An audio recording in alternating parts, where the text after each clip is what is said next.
انا بحب السفر قوي، مضيف الطيران طبعا.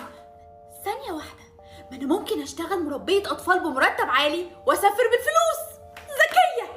استاذ عزت ازاي حضرتك؟ انت المربيه الجديده؟ ايوه. طب خشي هتلاقي مريم مستنياكي جوه. طب بالنسبه للمرتب؟ 100,000 جنيه في الشهر؟ لا طبعا في اليوم. ايه قليل ولا ايه؟ لا خالص، ده مبلغ مناسب جدا لامكانياتي. خليني اشرح لك القواعد بسرعه. واخر حاجه، مريم مش مسموح لها تعتب ابدا بره باب البيت خالص. دي اهم حاجه يا اسراء. حاضر، عينيا الاتنين.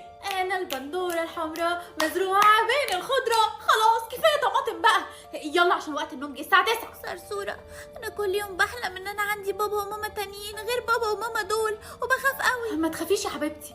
خلاص انا هغني لك لحد ما تنامي. يلا تنام يلا تنام. اخيرا اول يوم في الشغل خلص.